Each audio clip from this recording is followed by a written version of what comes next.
The valley was called Blind Gill, although Cyclops Valley would have been a better name for it looked out of one eye only, towards the west. The entrance could scarcely have been narrower. To the left of the road, 10 yards away, a rock face rose sharply and overhung. To the right, the River Leap foamed against the road's very edge. Its further bank, 15 yards beyond, hugged the other jaw of the valley. David Custance farmed this valley. His grandfather was buried here, and his grandfather's grandfather. And now he stood with his brother, John, by the banks of the Leap.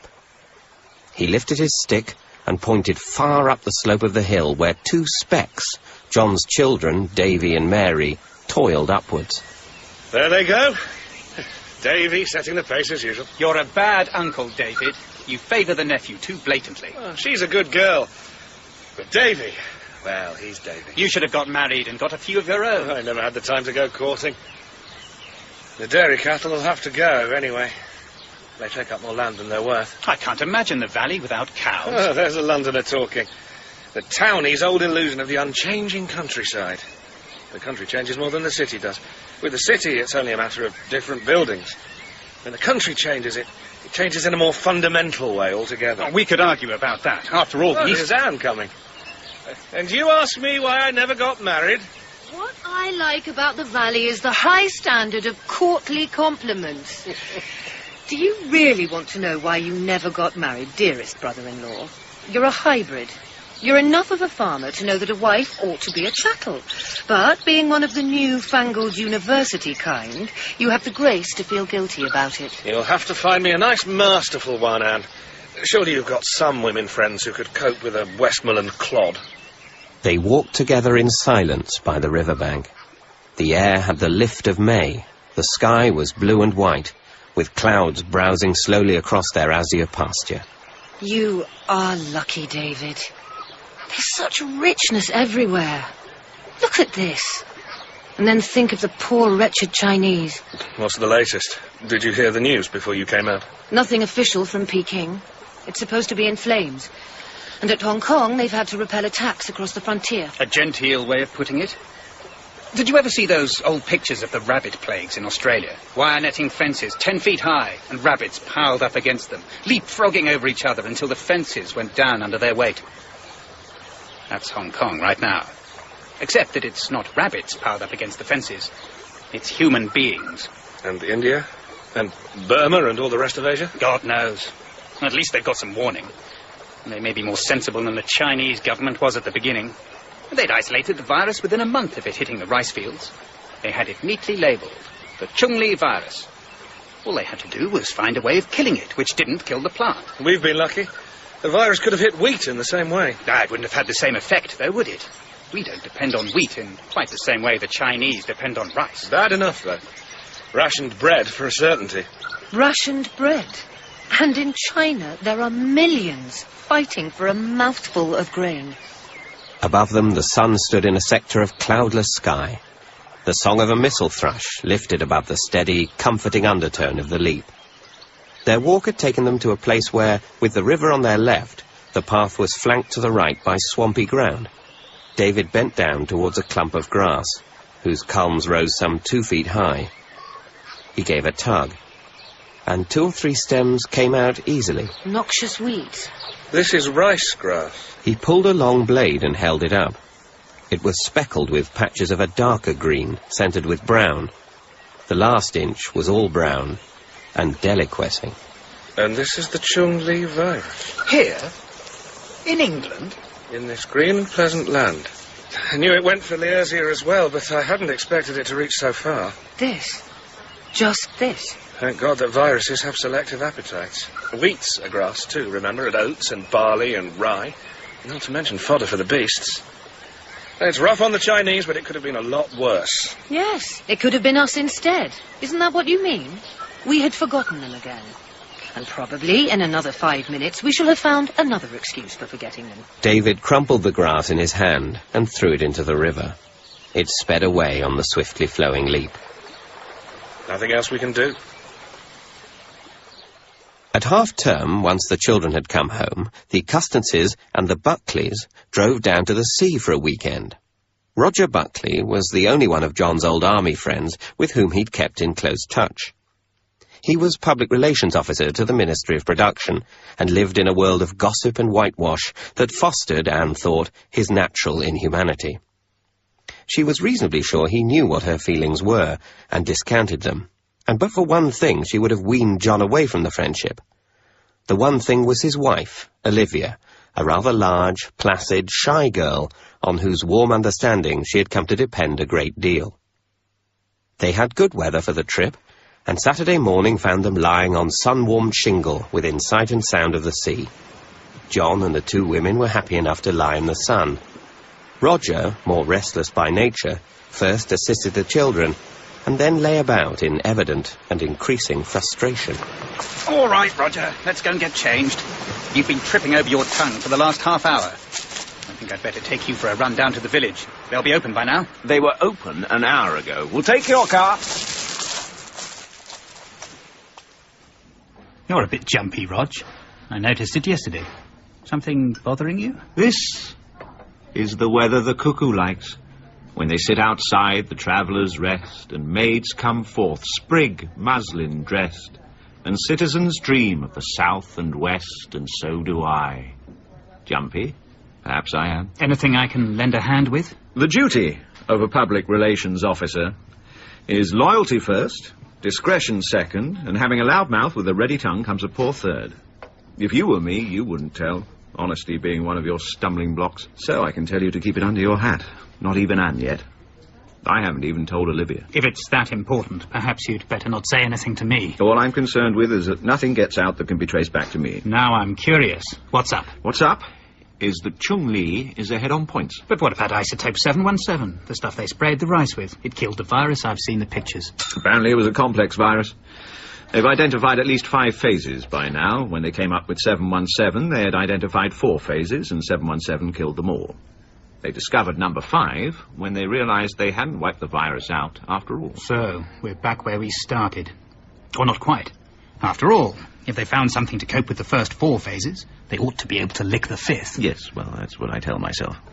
There's just the one other thing that's unsettling. Phase 5 was masked by the others before 717 got to work. When 717 removed them, it was able to go ahead and show its teeth.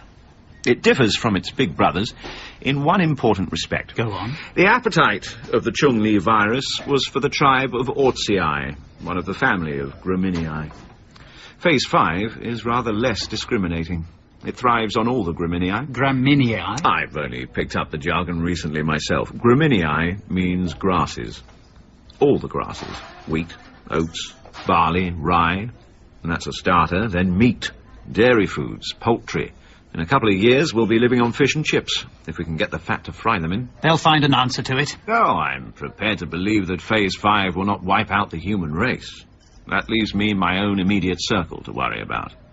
I can disengage my attention from the major issues. Damn it, this isn't China. No, this is a country of 50 million people that imports nearly half its food requirements. We might have to tighten our belts. A tight belt looks silly on a skeleton. You're being alarmist. It's a long cry from the news that Phase 5 is out and about to a prospect either of a potato diet or the kind of famine and cannibalism that's been happening in China. From the time the scientists really got to work on it, it only took 3 months to develop 717. Yes, that's something that worries me too. Every government in the world is going to be comforting itself with the same reassuring thought. The scientists have never failed us yet. We shall never really believe they will until they do. The news of Phase 5 of the Chung Li virus leaked out during the summer and was followed by widespread rioting in those parts of the Far East that were nearest to the focus of infection. The Western world looked on with benevolent concern. Grain was shipped to the troubled areas, where armoured divisions were needed to protect it. Meanwhile, the efforts to destroy the virus continued in laboratories and field research stations across the world. By a policy of destroying infected crops and clearing the ground for some distance around them, it was hoped to keep the spread of the virus in check until a means could be found of eradicating it entirely. The policy was moderately successful. Phase 5, like its predecessors, reached across the world, but something like 3/4 of a normal harvest was gathered in the West. In the East, things went less well. By August, it was clear that India was faced with an overwhelming failure of crops and a consequent famine. Burma and Japan were very little better off. In the West, the question of relief for the stricken areas began to show a different aspect. At the beginning of September, the United States House of Representatives passed an amendment to a presidential bill of food aid calling for a certain minimum tonnage of all foods to be kept in reserve, to be used in the United States only. As autumn settled into winter, the news from the East steadily worsened. First India, then Burma and Indochina relapsed into barbarism. Japan and the eastern states of the Soviet Union went shortly afterwards, and Pakistan erupted into a desperate wave of Western conquest which, composed though it was of starving and unarmed vagabonds, reached into Turkey before it was halted. Those countries which were still relatively unaffected by the Chung Li virus stared at the scene with a barely credulous horror. Those who agitated in favor of sending supplies were a minority increasingly unpopular as the extent of the disaster penetrated more clearly, and its spread to the Western world was more clearly envisaged. It was not until Christmas that a new wave of optimism came. It might not be possible to keep the virus out of the fields altogether, but the Australians and New Zealanders had shown that it could be held in check there. It was in this atmosphere of sober optimism that the Custances made their customary trip northwards to spend Christmas in Blind Gill. On the first morning, John and Anne walked out with his brother on the rounds of the farm. They encountered the first bare patch, less than 100 yards from the farmhouse. It was about 10 feet across. The black, frozen soil stared nakedly at the winter sky. Have you had much of it up here, David? Perhaps a dozen like this. Looks as though you're holding it all right. Doesn't mean anything. There's a fair deal of evidence that the virus spreads only in the growing season. God knows what spring will bring. Then you aren't impressed by the official optimism? I'm impressed with this. John, there was something If you wanted to take a sabbatical year, could you? Of course. It's just the odd problem of keeping the family out of the gutter. I'd like you to come up here for a year. Is this because of the virus? It may be silly, but I don't like the look of things. And I've seen those pictures of what happened in the East. It's very good of you, Dave, but I couldn't, you know. I may not always like the results, but I like working as an engineer well enough. How would you like to spend a year in Highgate, sitting on your behind? I'd make a farmer of you in a month. Out of Davy, maybe. I suppose we could come up here if things were to get bad, but there's no sign of them doing so at present. I've been brooding about it, I expect. There was something Grandfather Beverley said to me the first time we came to the valley, that when he'd been outside and came back through the gap, he always felt that he could shut the door behind him. It is a bit like that. If things do turn out badly, there aren't going to be many safe refuges in England, but this will be one of them. Hence the potatoes and beet I've been growing. And did you see the stack of timber by the road just this side of the gap? New buildings? No, not buildings, a stockade. A stockade? But a fence, if you like. There's going to be a gate on this valley, a gate that can be held by a few against a mob. Are you serious? Quite serious. His quiet earnestness impressed them. They were conscious, and particularly, of an impulse to do as he urged them, to join him here in the valley and to fasten the gate on the jostling, uncertain world outside. But the impulse could only be brief. There was all the business of life to consider. After all, if things should get worse, we shall have plenty of warning. We could come up right away if it looked grim. Don't leave it too late. In a year's time, all this will seem strange. Yes, it may be, it will. The lull which seemed to have fallen on the world continued through the winter. In the Western countries, schemes for rationing food were drawn up and in some cases applied. The important question, most frequently canvassed, was the length of time that could be expected to ensue before, with the destruction of the virus, life might return to normal. It was significant, John thought, that no one spoke yet of the reclamation of the lifeless lands of Asia. He mentioned this to Roger Buckley over luncheon at Roger's club one day in February. No, we try not to think of them too much, do we? I saw some pictures of central China last week. They haven't been published, and they won't be published. What were they like? They frightened me. I hadn't understood properly before quite what a clean sweep the virus makes of a place. Automatically, you'd think of it as leaving some grass growing, if only a few tufts here and there, but it doesn't leave anything. My brother is barricading himself in, did I tell you? The farmer? How do you mean, barricading himself in? I've told you about the place. Blind Gill, surrounded by hills with just one narrow gap leading out. He's having a fence put up to seal the gap. I've never known him so uneasy. He even wanted us all to come and spend a year up there. Until the crisis is over. He is worried. Tell me, if I get you the warning of the crack-up in plenty of time, Do you think you could make room for our little trio in your brother's bolt hole? Do you think it's going to come to a crack-up? So far, there's not a sign of it. Those who should be in the know are radiating the same kind of optimism you find in the papers, but I like the sound of Blind Gill as an insurance policy. I'll keep my ear to the pipeline.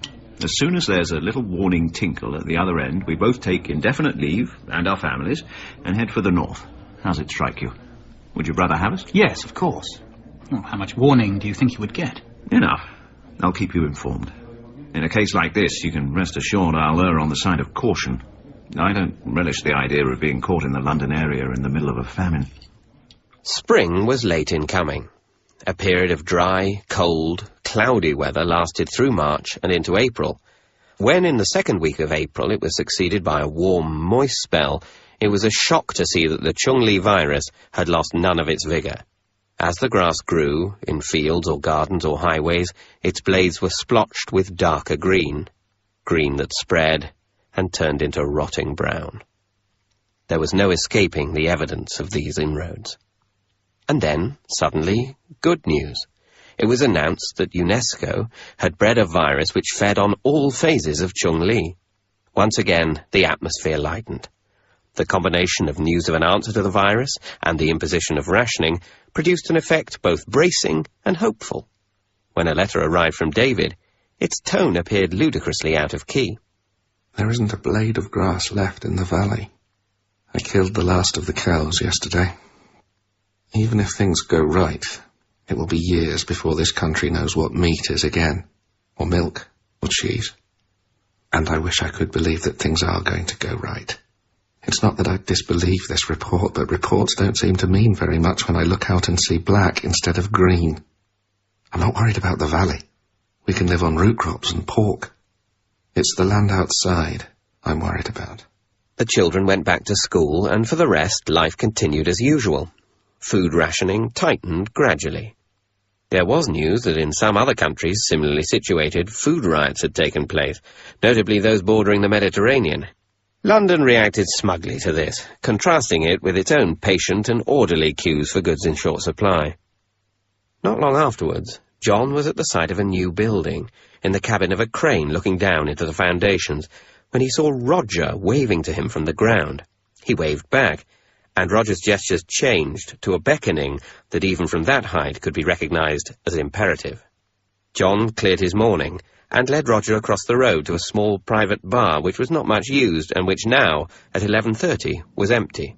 We've got to move. The balloon's up. What is it? What's happening? First things first, game, set and match to Chung Li. We've lost. What about the counter-virus? Funny things, viruses. It still exists, but only in the mild and modified form that viruses usually lapse into. It won't touch Chung Li. Then they'll have to rebreed the virulent strain. Well, surely they'll be attempting to do so. I don't know. I suppose so.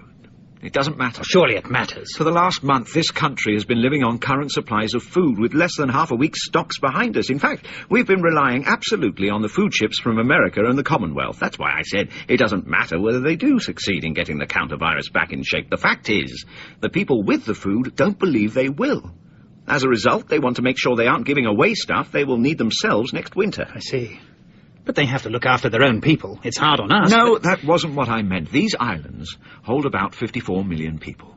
If a third of that number could be supported on a diet of roots, we should be doing well. The only difficulty is, how do you select the survivors? I should have thought that was obvious.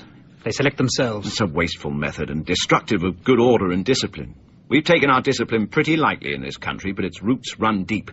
It's always likely to rise in a crisis. The army is moving into position today on the outskirts of London and all other major population centres. The roads will be closed from dawn tomorrow. If that's the best they can think of. No army in the world would stop a city from bursting out under pressure of hunger. What do they think they're going to gain? Time. Enough of that precious commodity to complete the preparations for the second line of action. Which is? Atom bombs for the small cities.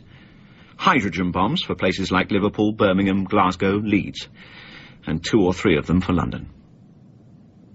I can't believe that. No one could do that. They will never get people to man the planes. We live in a new era, or a very old one. Wide loyalties are civilized luxuries. Loyalties are going to be narrower and fiercer from now on. If it were the only way of saving Olivia and Steve, I'd man one of the planes myself. No. To drop hydrogen bombs on cities of one's own people. They're going to die anyway.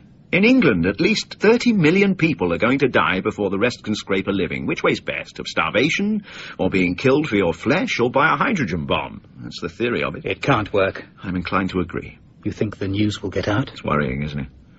It's a funny thing, but I have an idea we shall worry less about London's teeming millions once we're away from them. And the sooner we get away, the better. The children. Mary at Beckenham and Davy at that place in Hertfordshire. I thought about that. We can get Davy on the way north. Your job is to go and pick Mary up, right away. If possible, we should be clear of London by nightfall. I suppose we must. Take a good look around. Say goodbye to all this. This is yesterday's world. From now on, we're peasants, and lucky at that. The two cars, the Buckleys in one and John, Anne and Mary in the other, drove north across the North Circular Road and through North Finchley and Barnet. There was no evidence of panic here in the outer suburbs. Trouble, if there were any, would have started in central London. They met the roadblock just before Rootham Park. Barriers had been set up in the road. There were khaki-clad figures on the other side. 10 bloody minutes! We can't have missed it by more. There would have been a much bigger pile-up. I wonder if the soldiers are going to be left to burn with the rest. I suppose so. Worth trying to tell them what's really happening? Wouldn't get us anywhere, and they might very well run us in for spreading false rumours. That's one of the new regulations. Then what do we do? Ditch the cars and try it on foot? Through the fields? They'll have the fields patrolled, probably, with tanks. We won't stand a chance on foot. Quite a few people will be trying to get through the blocks this evening. It will be quieter at night, and better in other ways, too. We'll keep your car here. I'm taking ours back into town, and there's something else I ought to pick up. Not likely to be any trouble in a place like this, is there? In that case, I'll come with you. 2 will be safer than 1 if you're going south. Anne might want me to stay, though. For my own sake, not hers. She won't like the idea of any risk. From now on, if we are going to survive, we shall have to take risks, and tell her that if we want to kill ourselves, wasting time wrangling is as good a way as any. This party's got to have a leader, and his word has got to be acted on as soon as it's spoken. Toss you for it, Johnny. No, it's yours. Call. Heads. Heads it is. All yours. Let's go. Back in London, Roger pulled up opposite a little shop displaying sporting guns. He put the engine in neutral, but left the motor running. There was no one in the shop except the proprietor, a small, hunched man with a deferential salesman's face and incongruously watchful eyes. He looked about 60. Well, Mr. Buckley, isn't it? I was just closing. Anything I can get you? Well, let me see. A couple of revolvers, a couple of good rifles, with telescopic sights and the ammo, of course. And do you stock automatics? License? I don't think it's worth bothering with that. You know, I'm not a gunman. I don't do that kind of business. Well, what about that little 2.2 rifle over there? Roger pointed. Pirry's eyes looked in the same direction, and at the same time Roger leapt for his throat. John thought at first that the little man had caved in under the attack, but a moment later he saw him clear of Roger and standing back. His right hand held a revolver. Stand still, Mr. Buckley. And your friend. The trouble with raiding a gunsmith's is that you're likely to encounter a man who has some small skill in handling weapons. Please, don't interrupt me while I telephone. Wait a minute. I've got something to offer you. I don't think so. Your life? Pirry's hand held the telephone receiver, but he had not yet lifted it. He listened, without interrupting, until Roger had fully explained. I've been wondering if there were any reasonable way of getting out of London. And your tale does not strain my credulity as much, perhaps, as it ought. Living with guns as I have done, one loses the habit of looking for gentleness in men. Right. Which guns do we take? First things first, Mr. Buckley. I'm going to telephone to my wife, Millicent. We live in St. John's Wood. I imagine if you can get 2 cars out, you can get 3. By 11 o'clock, the road where they'd left the cars was deserted. London's outer suburbs were at rest. But they did not move until midnight. Roger had explained his plan to John and Pirry, and they had approved it, despite Anne's initial horror when John had told her precisely what it entailed. Remember, you and Millicent bring our cars up as soon as you hear the horn. Once they were near the roadblock, John parked his car and joined Pirry in Roger's. Roger drove slowly forward, past the parked cars, along the deserted road. It had been reconnoitred earlier in the evening, and they knew where the last bend before the roadblock was. They stopped there, and John and Pirry slipped out and disappeared into the night. 5 minutes later, Roger accelerated noisily towards the roadblock. What the hell is that bloody contraption doing in the middle of the road? Get it shifted, man. Sorry, sir, road closed. All roads out of London closed. Well, get the flaming things open again. Get this one open anyway. I want to get home. Another soldier appeared beside the original soldier, and after a moment, a third. The three figures were outlined, mistily but with reasonable definition, on the other side of the wooden barrier. You clear off back, mate, all right? Why don't you try turning me around? Too many bloody useless tin soldiers in this country doing damn all. Eating good rations. All right, mate, you asked for it. Come on. We'll turn this loudmouth bleeder's car around for him. They climbed over the barrier and advanced into the pool of brightness from the headlights. John felt sweat start under his arms and along his legs. He brought the rifle up and tried to hold it steady. He had killed in the war, but never from such close range, and never a fellow countryman. Clay pipes at the fairground, he thought. A clay pipe that must be shattered. For Anne, for Mary and Davy. All right! The first shot came before the final word, and two others followed while it was still in the air. John still stood, with his rifle aiming as the three figures slumped in the dazzle of the road. He did not move until he saw Pirrie, having advanced from his own position, stooping over them. I must apologise for poaching, partner. There was such a good lie. Dead? Of course. Then we'll clear them into the ditch first. After that, the barrier. The body that John pulled away was limp and heavy. He avoided looking at the face at first. Then, in the shadow at the side of the road, he glanced at it. A lad, not more than 20, his face young and unmarked except for the hole in one temple, gouting blood. He bent and kissed the unwounded side of the forehead and eased the body down over the barrier with gentleness. Roger ran back to the car and pressed the horn button, and in a few moments they heard the sound of cars approaching. The cars stopped, and Anne moved over as John opened the door and got in. He pushed the accelerator pedal down hard, and after that, for some miles, they drove in silence. Once they'd picked up Davy from his school, they stopped for a meal in a lane a little north of Newark. The fields on either side of them were potato fields, planted for the hopeful second crop. Apart from the bareness of hedgerows empty of grass, there was nothing to distinguish the scene from any country landscape in a thriving, fruitful world. One of the car radios was kept permanently in operation. When the news came on, the announcer's voice was still suave, but grave as well. In South London, an attempt has been made by an organised mob to break through the barriers. Set up yesterday... Now that we're clear, I don't mind them having the guts to break out. Riots are Good for reported them. to have occurred in several major cities, notably Liverpool, Manchester and Leeds. Leeds. And in the case of Leeds, That's less good. official contact has been lost. The government has stated that in view of the disturbances in certain areas, members of the public are warned that severe countermeasures may have to be taken. I don't like the sound of all this. It looks as if we better travel while the travelling's good. Our minds can't grasp it properly, can they? The news bulletins, the military checkpoints, they're one kind of thing. This is another.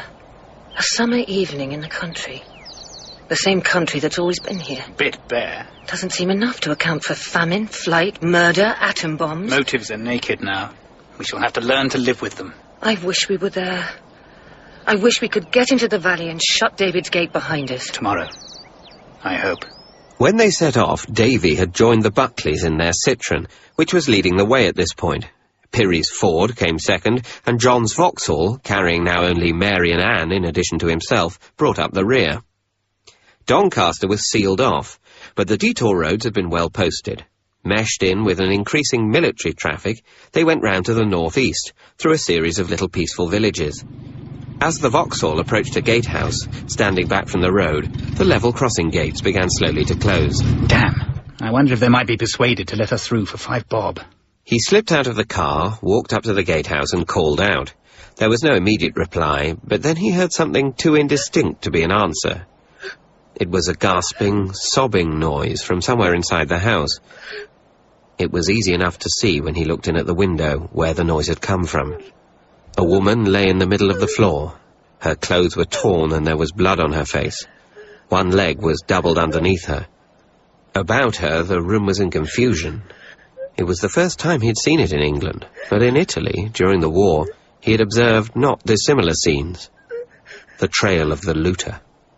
But here, in rural England. He was still looking through the window when memory gripped and tightened on him. The gates. With the woman lying here, perhaps dying, who had closed the gates, and why? He turned quickly, and as he did, he heard Anne cry out. He ran round the side of the gatehouse. The car doors were open. He could see Anne fighting with a man in front. There was another man in the back, and he could not see Mary. He looked quickly for a weapon of some kind, and saw a piece of rough wood lying beside the porch. As he bent to pick it up, a length of pit prop crashed down against the side of his head. He tried to cry out, but the words caught in his throat, and he stumbled and fell. Someone, Olivia, was bathing his head. Roger and the Pirries came out. Roger's face was grim. Pirries wore its customary blankness. Pirrie's wife, Millicent, stood a little apart. You've probably been out about half an hour. We were the other side of the Leeds Road before we missed you. Half an hour is, I should estimate, 20 miles for looters in this kind of country. That opens up quite a wide circle. If you could, let me have a gun. They got away with the guns as well. I don't know if you could all crowd in the Citroen. If you could spare me the Ford. Take Davy. That's all. We're travelling as a party. If you go back, you take us with you. That woman's dead in there. You may as well know that. We'll find them. To hell with the odds. I've been examining the situation. If you will forgive my putting things bluntly, I'm rather surprised they should have left the scene so quickly. Why? Well, they must have spent more than half an hour in the gatehouse. You mean rape? Yes. The explanation was seen to be that they guessed our three cars were together and cut off the straggler deliberately. They'd therefore be anxious to clear out of the immediate vicinity in case the other two cars should return. Which helps us. We know they turned the car back towards the North Road because they left the gate shut against traffic. But I do not think they would have gone as far as the North Road with their two new passengers without, stopping again. Stopping again? Looking at Roger's impassive face, John saw that he had taken Pirrie's meaning. Then he himself understood. He struggled to his feet. There are still some things to work out. There are well over half a dozen side roads between here and the A1. And you've got to remember they'll be listening for the sound of it. No, it's obvious. They've taken the Vauxhall. We can find them by the oil trail. Blind! Why didn't we see that? Trail's a high word for it, mind, but we'll be able to follow the spots of oil. We've got them. We've got the bastards. At each junction, they stopped the car and searched for the oil trail. The third side road was on the outskirts of a village. There, the trail turned right. Roger spotted the looters about 3/4 of a mile away. 3/4 of a mile. Give me 10 minutes. I'll take the hunting rifle. Fire a few shots yourselves, not at them, but back along the lane. I fancy that'll put them in the sort of position I want. I'm leading this well, aren't I? Take it easy. You're lucky to be conscious. Every minute. The bloody swines. God knows it's bad enough for Anne, but Mary... Take it easy. With luck. And our friends along the road have got just over 9 minutes to live. We passed a telephone box just now. Nobody thought of going to the police. There's no such thing as public safety any longer. It's all private now. So is vengeance. The shots rattled like darts against the shield of the placid summer afternoon. Then, in the distance, there were 3 more shots. After a moment, John and Roger crashed their way down the path Pirrie had taken. There were bodies on the ground. From the far end of the field, Pirrie was sedately advancing, his rifle tucked neatly under his arm. Listening, John heard groans. Anne had Mary cradled in her lap, on the ground beside the car. They were both alive. The groans John had heard were coming from the 3 men who lay nearby. Not as tidy a job as last time. It occurred to me that the guilty do not have the right to die as quickly as the innocent. It was a strange thought, was it not? I believe you have the right of execution, Mr. Custance. You finished them off. One of you. With flat, unhappy wonder, he thought, in the past there was always due process of law. Now law itself is a casual word in a ploughed field backed by guns. Looking down at Anne and Mary, He heard Roger's revolver crack once, and again. Then Anne cried out. Roger? Yes? Anne released Mary gently and got to her feet. 2 of the men were dead. The 3rd was wounded in the thigh. Anne limped over to stand beside him. He looked up at her, and John saw, behind the twisted, tormented fear of his face, the beginning of hope. I'm sorry, missus. I'm sorry. Roger, how do I take aim? No, missus, no. I've got kids. This is not because of me. It's because of my daughter. When you were... I swore to myself that I would kill you if I got the chance. No, you can't. It's murder. She found some difficulty in releasing the safety catch. He stared up at her incredulously when she did so, and was still staring when the bullets began tearing through his body. She went on firing until the magazine was exhausted. There was comparative silence after that, broken only by Mary's sobbing. That was very well done, Mrs. Custance. Now you'd better rest again, till we can get the car out of here. Masham was a small market town on the banks of the Ure. The road curved sharply just beyond the river, and John slowed down for the bend. The block had been well sighted. The road was not wide enough to permit a turn. John had to brake to a stop, and before he could put the car into reverse, he found a rifle pointing in at the side window. A stocky man in tweeds was holding it. There were other armed men John saw behind him, covering as Pirry's Ford swept round in its turn, followed by Roger's Citroen. What's this? A convoy? Right, come on out, the lot of you. What's the idea of the tank trap? Getting ready for an invasion? That's clever, you got us in one. When they come tearing up from the West Riding the way you've done, they're not going to find much to pillage in this little town. We might as well get things straight. Do I take it you want us to backtrack and find a road round the town? It's a nuisance, but I see your point. You see, as well as being a target, you might say we're a honeypot. All the flies trying to get away from famine and the atom bombs, we catch them and we eat them. That's the idea. Bit early for cannibalism? Or is it a habit to eat human flesh in these parts? Glad to see you've got a sense of humour. All's not lost while we can find something to laugh about, eh? It's not the flesh we want. Not yet, anyway. We inspect the luggage and we take what we want. You can see what it looks like from our point of view. I should say it looks like theft, from any point of view. Aye, maybe it does. But if you've travelled all the way up here without worse than theft to your names, you've been luckier than next lot'll be. All right, mister, ask the women to bring kids out and we'll do the searching. Soonest out, soonest ended. They were not long in unearthing the weapons. Guns, eh? That's a better haul than we expected for our first. Just what do you propose to take from us? That's easy enough. The guns for a start. Apart from that food, as I said.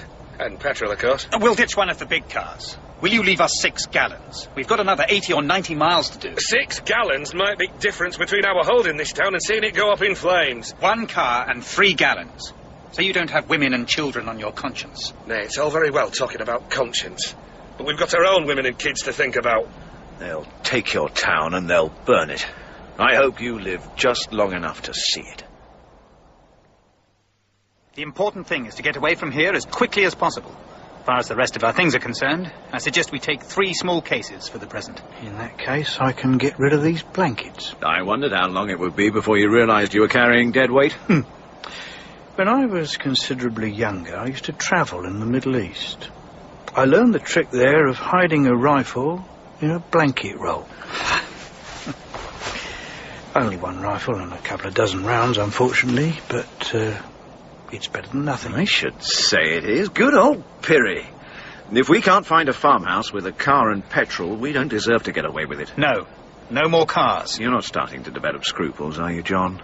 Because if you are, the best thing you can do with Pirry's rifle is shoot yourself. We're not taking another car, because cars are too dangerous. We were lucky down there. They could easily have riddled us with bullets and stripped the cars afterwards. We're going to have to do it on foot. Well, I'm all for getting hold of a car and making a run for it. That's not what we're going to do, though. What do you think, Pirry? It doesn't matter what he thinks. He's got the gun. That means he can take over the show, if he has the inclination. But until he does, I make the decisions. Admirably put. I happen to have the greatest degree of skill in the use of a rifle, and I'm not likely to develop ambitions towards leadership. You'll have to take that on trust, of course. So democracy's out. That's something I ought to have realised for myself. Where do we go from here? Nowhere until the morning. There's no sense in stumbling about in the dark. In a country we don't know. John felt a great weariness of spirit, as though out of the past his old self, his civilized self, challenged him to an accounting. When it sank below a certain level, was life itself worth the having any longer? They had lived in a world of morality, whose lineage could be traced back nearly 4,000 years. In a day, it had been swept from under them. But were there some who still held on, still speaking the grammar of love, while Babel rose all round them? If they did, he thought, they must surely die, and their children with them. And as he looked at the little sleeping group whose head he now was, he knew their lives meant more to him than their deaths ever could. But there were some who would choose to die well rather than to live. He was sure of that, and the assurance comforted him. During her watch, Millicent Pirrie had seen distant flashes towards the south 2 or 3 times, and had heard a rumble of noise long afterwards. They might have been atom bomb explosions. The question seemed irrelevant. It was unlikely that they would ever know the full story of whatever was taking place in the thickly populated parts of the country. And, in any case, it no longer concerned them. On the edge of Witton Moor, they found what John had been looking for, a small farmhouse. John and Roger made no attempt at concealment as they walked up to the door, strolling as though motivated by idle curiosity. Pebbles crunched under their feet, a casual and friendly sound. The door swung open. The man on the other side was big, with small cold eyes and a weathered red face. John saw with satisfaction that he was carrying a shotgun. There was a distant crack, and at the same time the massive body turned inward like a top pulled by its string and slumped towards them. A voice cried something from inside the house, and then there was silence. John pulled the shotgun away from under the body which lay over it. With a nod to Roger, he stepped over the dead or dying man and into the house. Several seconds had elapsed before he saw the woman who stood in the shadows by the side of the staircase. She was looking directly at them, and she was holding another gun. Her hand moved along its side, but as it did so, John's hand moved also. The clap of sound was even more deafening in the confinement of the room. She stayed upright for a moment, and then crumpled up, screaming in a high, strangled voice. Oh, my God. Don't stand there. Get a move on and get the house searched. Her face. You take the ground floor. I'll go upstairs. He searched quickly through the upper story, kicking doors open. The final door led into a small bedroom. A girl in her middle teens was sitting up in bed. She stared at him with terrified eyes. There was a key in the lock. He went out, closed the door, and locked it. The woman downstairs was still screaming, but less harshly than she had been. Pirrie came quietly through the open door. Mission accomplished. Oh, she had a gun as well. Are there any others in the house? Guns or people? There's a girl upstairs, daughter. I locked her in. And this? She got the blast. In the face, mostly. In that case, my rifle. Do you agree? Although it is a shame. A revolver is so much more convenient for this kind of thing. In addition, I do not like using the ammunition for this unnecessarily. We're not likely to replace it. Shall we call the others up now? Wouldn't it be better to get these bodies out of the way first, before the children get here? I suppose it would. It took all 3 of them to carry the dead farmer in from the door and wedge his body into the cupboard under the stairs, followed by that of his wife. Then John went out in front of the house and waved. The women came up the hill with the children. We don't want to be here long. There are eggs in the kitchen and a side of bacon. Get it done quickly. Were there only the 2 of them? There's a girl upstairs, daughter. I locked her in. She must be terrified. I've told you, Olivia, we don't have time to waste on inessentials. See to the things we need. Never mind anything else.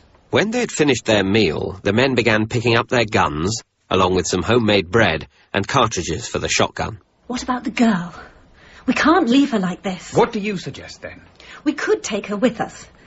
And if we don't, I shall stay here. And Roger? And Steve? If Olivia wants to stay, we'll stay here with her. And when the next visitor calls, who is going to open the door? You or Olivia? Or Steve? Why can't we take the girl if Olivia wants us to? What makes you think she'd come with us? We've just killed her parents. I think she would come. Look, I'll give you 3 minutes. If she wants to come, she can. He led the way up the stairs, unlocked the door and pushed it open. The girl was out of bed. She looked up from a kneeling posture, possibly one of prayer.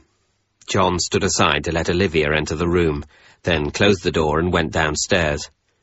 Some minutes later, Olivia followed, with the girl. She looked from John's face to the bloodstains on the floor, but her face did not show anything. This is Jane. She's coming with us. Their journey, owing to the presence of the children, would have to be by fairly easy stages. John had planned for 3 days. The first march to take them to the end of Wensleydale, the second over the moors to a point north of Sedbergh, and the third at last to Blind Gill. Towards the end of the first day, they stopped within sight of Aysgarth. The valley, which had been so green in the old days, now showed predominantly black against the browner hills beyond. Once John thought he saw sheep on the hillside, but they were only white boulders. The Chung Li virus had done its work with all-embracing thoroughness. Anne sat by herself, under a tree. He went over and sat down beside her. Only 2 more days of this, and then... And then everything's fine again? And we can forget all that's happened and start life all over from the beginning, can we? I don't suppose we can. But we can live what passes for a decent life again, and watch the children grow up into decent human beings instead of savages. That's worth doing a lot for. We shall be at peace at Blind Gill. I wouldn't mind being there now. I'm tired. I don't want to talk about that or anything else. Leave me be, John. He looked down at her for a moment, and then went away. As he did so, he saw that from under the next tree, Millicent was watching them. She caught his eye, and smiled. They made camp for the night in Widdale Gill, securing themselves in the angle between the railway line and the river, and John appointed the hours of sentry duty for the night, before taking up position for his own shift. His thoughts turned to reprieve, the Americans landing at the forgotten harbours and handing out canned ham and cigars, scattering Chung Li immune grass seed on the way. But he could no longer believe that there would be any last-minute salvation for humankind. Nature was wiping a cloth across the slate of human history, leaving it empty for the pathetic scrawls of those few who, here and there over the face of the earth, would survive. He heard a sound from the other side of the railway line. A slim figure was climbing the last few feet towards him. It was Millicent. After their few days' acquaintance, he was reasonably certain what the visit promised, and the calm effrontery of it made him angry. Millicent, what the hell are you doing? Shush.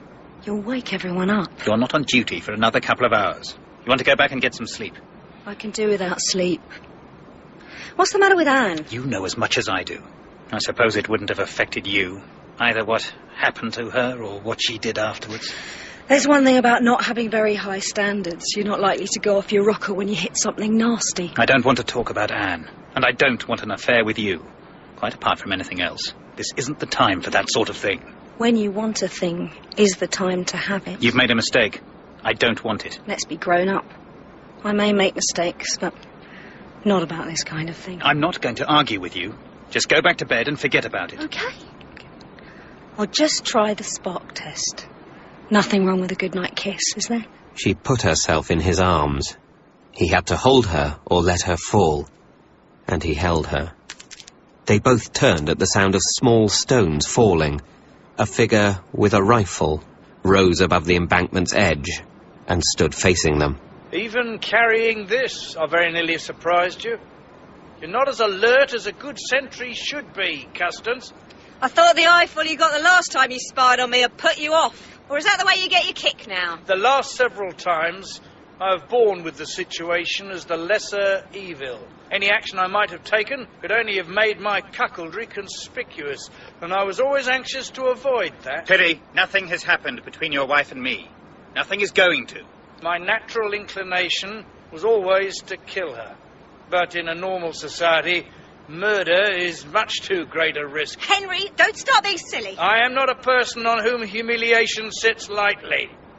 Tell me, Custance, We are agreed that the process of law no longer exists in this country. If it does, we all hang. Exactly. Now, if state laws fail, what remains? The law of the group, for its own protection. I'm in charge here. The final say is mine. I would say, wouldn't you, that the final say is here, with the rifle. I can, if I wish, destroy the group. I'm a wronged husband, Custance. I hope you will not gainsay me my rights. You know the way to Blind Gill now, but you might have difficulty gaining entry without me. I have a good weapon and I can use it. I believe I should find employment quite readily. Do you concede me my rights? No! John! Stop him! He can't behave like this. It isn't human! Henry! I promise! To cease upon the midnight with no pain. Even I can recognise the appositeness of verse occasionally. Custance, do I have my rights? Moonlight silvered the barrel as it swung to cover John. Suddenly, he was afraid. Not only for himself, but for Anne and the children also. There was no doubt about Pirry's implacability. The only doubt was as to where, with provocation, it might lead him. Take your rights. No! Please! No! She ran towards Pirry, stumbling awkwardly over the railway lines. He waited until she was almost on him before he fired. From the hills, the echoes of the shot cracked back. John walked across the lines, passing close by the body. He could have been mistaken, of course. It might have been possible to save Millicent's life. He was surprised to find that the thought did not worry him. In the morning, a subdued air was evident. John had told them that Pirry had shot Millicent, but had let the children think it was an accident. Anne came down to him later while he was washing in the river. He told her what had happened, making no attempt to hide anything. And if Pirry hadn't appeared just at that moment? I would have sent her back down, I think. What else can I say? Nothing, I suppose. Doesn't matter now. Why didn't you save her? I couldn't. Pirry had made up his mind. I would only have got myself shot as well. You're the leader. Are you going to stand by and let people murder each other? I thought my life was worth more to you and the children than Millicent's. I still think so, whether you agree or not. Darling, I'm sorry. You know I didn't mean that. But it's so terrible. And it goes on getting worse. To kill his wife like that. What kind of life is it going to be for us? When we get to Blind Gill. We shall still have Pirry with us. Oh, John, must we? Can't we lose him somehow? You're worrying too much. Pirry is law-abiding enough. I think he had hated Millicent for years. There has been a lot of bloodshed recently, and I suppose it went to his head. It will be different in the valley. Pirry will conform. By 7 o'clock they were all together and ready to set out. John had assembled the group and was about to give the order to depart when Pirry announced that the girl Jane would be walking with him. Perhaps I should put it another way. I've decided I should like to marry Jane, insofar as the expression has any meaning now. Don't be ridiculous. There can't be any question of that. I see no bar. Jane is an unmarried girl, and I'm a widower. Mr. Pirry, you killed Millicent last night. Isn't that enough bar? No, I don't regard it as a bar. Millicent had been unfaithful to me a number of times, and was attempting to be so again. That's the only reason for her being dead. You also killed Jane's father. An unfortunate necessity. I'm sure Jane has resigned herself to that. Come here, Jane. You speak as though women were another kind of creature. Less than human. I'm sorry if you think so. Jane, come here to me. They watched in silence as Jane went over to where Pirry waited for her. I think we should get on very well together. And now, I think we can move off. On the western approach to Garsdale, they looked down to Sedbergh. Smoke lay above it and drifted westward along the end of the moors. Sedbergh was burning. Looters. It might not be so bad if we cut north straight away and cut through on the higher ground. We shall have to make the effort anyway. John turned towards Pirry.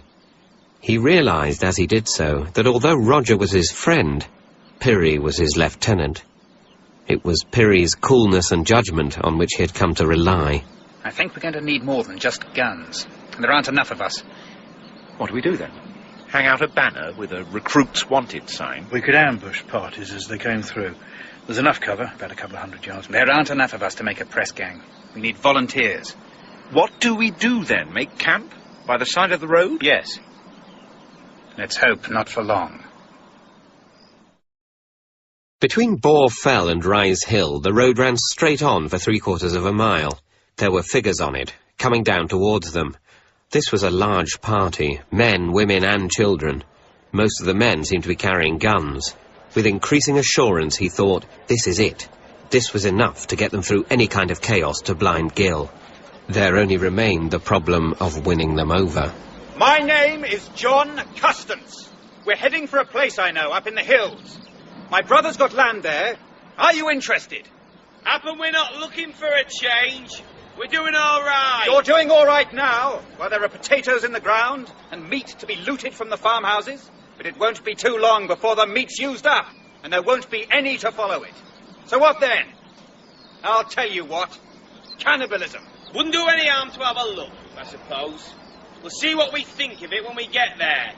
Whereabouts is it anyway? That's Mr. Custance's business, not yours. He's in charge here. Do as he tells you, and you'll be all right. It's like that, is it? We're to do as Custance tells us. You can think again about that. I do the ordering for my lot, and if you join up with us, the same goes for you. He tapped the revolver in his belt to emphasize his words. As he did so, Pirrie raised his rifle.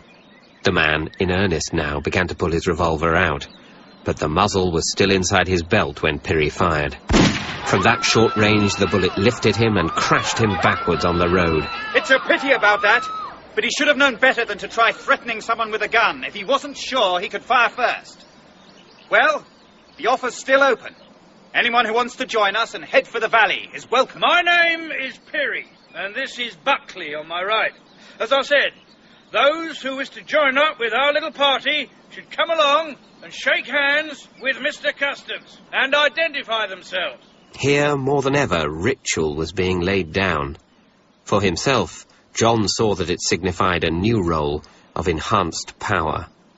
The pattern of feudal chieftain was forming, and he was surprised by the degree of his own acquiescence and even pleasure in it. It would have been taking a chance not to kill him. Even if he could have been persuaded to let you run things, he could not have been trusted. Was it essential that I should run things? After all, the only important thing is getting to Blind Gill. Your little valley may be peaceful and secluded, but it'll also be under siege. So there must be something like martial law. And someone to dispense it. The day of the committee is over. Well, even if there has to be one person in charge, that one will be my brother. It's his land, and he's the most competent person to look after it. Exit the committee unlamented. There's another reason why you must be in charge of the party that reaches Blind Gill. Someone else might be less inclined to see that point. 25 miles from Blind Gill, they found a deserted farmhouse with room for the large party to stay the night. John found a room in the upper story, with a window looking down on the valley towards Sedbergh. All the women are asking me questions. Which meat shall we have tonight? Can we use the potatoes up tonight and rely on getting more tomorrow? Why me? Why not? Because even if you like being the lord and master, it doesn't mean that I want to be the mistress. All these people, making ourselves into an army, led by General Custance, with the able assistance of his chief killer, Pirrie. You underestimate Pirrie if you think he's just a killer. I'm a killer too. A lot of people are, who never thought they would be. I don't need reminding. Pirrie's different. It's the way he's changing you that's so dreadful. Making you into a kind of gangster boss. The children are beginning to be scared of you. If anything has changed me, it's been something more impersonal than Pirrie. I'm going to get us to safety, all of us, and nothing's going to stop me. You don't imagine I like all this, do you? I don't know. Here's Roger. Rog, come on in, old man. Pirrie and Jane are taking a stroll before dinner. Pirrie the wooer. Very sprightly for his age. You're looking after the knives, Roger. See that Jane gets a nice sharp one when she comes into supper, and tell her there's no hurry to return it. No. We need Pirrie. The girl's lucky to have him. She's lucky to be alive at all. Perhaps we won't need Pirrie tomorrow. But that doesn't mean I take cheerfully to the idea of your egging on the girl to cut his throat during the night. She may try of her own accord. If she does, what will you do, John? Have her executed for high treason? No. Leave her behind. I think you would. Can't you see that fair shares and justice for all don't work until you've got walls to keep the barbarians out? Piri is more use than any one of us. He really is a leader. Note the sense of dedication, most striking in the conviction that what he thinks is right because he thinks it. It's right in itself. Can you find an argument to refute it? Not one that you would appreciate. Rog, you see the sense in it, don't you? Yes, I see the sense. I see the sense in what Anne says, too. He was about to reply argumentatively when he caught sight of their faces, and memory was evoked by the way they were grouped. Some time in the past they had been in much the same position, at the seaside perhaps, or at a bridge evening. The recollection touched in him the realization of who he was and who they were. Anne, his wife, and Roger, his closest friend. Yes, I think I see it too. Look, Piri doesn't matter a damn to me. I think he does. Getting through matters to you, and so Piri does. The sooner we get there, the better. It will be nice to be normal again. They reached Blind Gill and David's stockade at 5 p.m. the next day.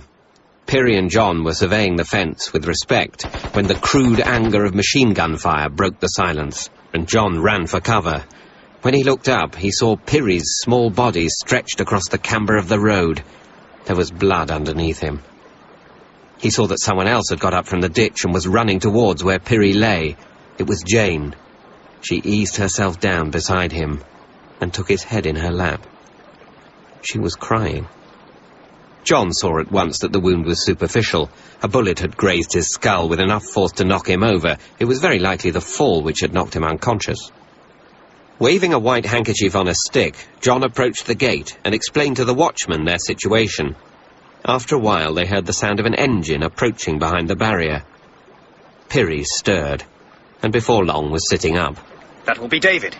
Anne, you could come along and have a word with him too. David would like to come too, I should think. And Mary. No. Piri! Why, what's wrong? I think they would be safer here. I don't think you should all go along there together. I see. Well, that tells me something about how you would act in my place, doesn't it? What's the matter? Nothing, never mind, Anne. You stay here. It won't take me long to fix things with David. They were waiting for him as he dropped into the ditch after his conversation with David. He saw from their faces that they expected only bad news, and told them boldly what had happened. I can see his point of view. He can make room only for you, Anne, and the children. He can't do anything. The others with him, they'd agreed he could take his family in, but... You take it, Johnny. You've brought us up here. We haven't lost anything by it, and there's no sense in everyone missing the chance because we can't all have it. The murmur from the others was uncertain enough to be tempting. It's been offered, he thought, and they won't stop me if I take it straight away, while they're still shocked by their own generosity. Then he looked at Piri. His small right hand, the fingers still carefully manicured, rested on the butt of his rifle. I don't think there's any hope of my brother letting us all in. That leaves us two alternatives. Turning back ourselves and looking for a home somewhere else, or fighting our way into the valley and taking it over. No, not against David. My brother put a fence across the gap between hill and river, but he took it for granted the river was fence enough in itself. If Piri and I go first and knock out the machine gunner, there's a chance the rest of you might be able to wade across. He stood with Anne as the final preparations were made, looking at the children as they lay asleep on the ground. We could have done it. We could have got away from Piri somehow. Killed him if necessary. There's been enough killing of innocent people already. And now there's going to be more. Some of the things I've had to do to get us here. I couldn't have justified them, even to myself, except in the hope that it would be different once we got into the valley. That's why I won't pay for admission with treachery. Treachery? To the rest of them. All of them. It would be treachery to abandon them now. I don't understand. I don't begin to understand. Isn't it treachery to David to force a way in? David isn't a free agent. If he were, he would let us all in, and I have to do my duty. Duty? I see that now. That's what's important. More than our safety and the children's. The honor of the chieftain. You're not a person any longer. You're a figurehead as well. Tomorrow, it will all be over. We can forget about it all then. No. You've half convinced me before, but I know better now. You've changed, and you can't change back. I haven't changed. When you're king of Blind Gill, How long will it be, I wonder, before they make a crown for you? The valley's defences were outlined in the moon's soft radiance as John and Pirrie waded their way past the barrier of the fence. There were 2 men on the gunner's platform and another 3 or 4 behind it, presumably asleep. Pirrie's rifle cracked viciously, and in the moonlight a figure straightened up, cried in pain, and went down again. Then the machine gun began to sputter in a staccato rhythm of sound and flame. It did not manage much more than a dozen rounds before Pirrie got his second victim, and the deadly chatter stopped. It was clear that the crucial responsibility was to keep anyone from climbing the ladder to the gunner's platform. Suddenly, in an entirely natural and unforced tone, Pirrie called John's name and proffered his rifle. Take this. Why? You fool. I'm hit. John could see, examining him closely, that his shirt was holed and bloody at the shoulder. He took the gun, dropping the one he had into the water. There was another figure on the ladder. John fired, reloaded, fired again. The third shot succeeded. He turned to Pirrie, but Pirrie was gone. John thought he saw his body several yards downstream, but it was difficult to be sure.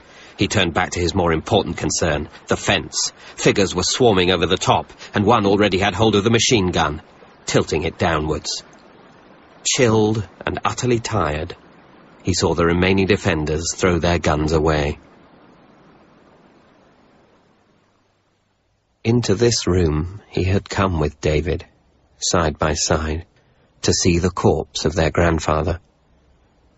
And in this room there had been the reading of the will, and David's guilt and embarrassment when they learnt that all had been left to him, money as well as land, because a good farmer will never, if he can help it, separate the two. Well, he thought, looking at the body on the bed, I got it in the end. Had there been a resentment for what his brother had? A resentment concealed even from himself? He could not believe it, but the thought nagged and would not be quieted. It's not your fault. You mustn't think it is. Everything's going to be all right. The children can grow up here in peace, even if the world is in ruins. Davy will farm the valley land. David wanted that more than anything. He'll do more than farm it, won't he? He will own it. It's a nice bit of land. Not as much as Cain left to Enoch, though. You mustn't talk like that. And it wasn't you who killed him. It was Pirrie. Was it? I don't know. We'll blame Pirrie, shall we? And Pirrie is gone, washed away with the river. And so the land flows with milk and honey again, and with innocence. Pirrie gave me his gun, and when I saw that he had gone under, I thought of throwing it away. The gun which brought us here, killing its way across England. But I hung on to it. You can still throw it away. You don't have to keep it. No, Pirrie was right. You don't throw away a good weapon. It will be Davy's when he's old enough. No, he won't need it. It will be peace then. Enoch was a man of peace, but he kept his father's dagger in his belt. He went to the bed, bent down, and kissed his brother's face. He had kissed another dead face only a few days before, but centuries lay between the two salutations. He turned away, towards the door. Where are you going? There's a lot to do. A city to be built.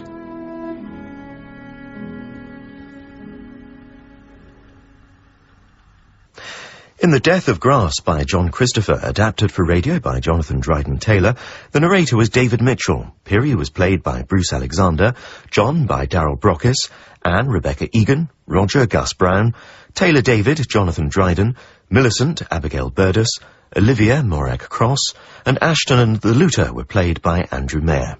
The director was Ellen Dryden, and The Death of Grass was a first rights production for BBC Radio 4.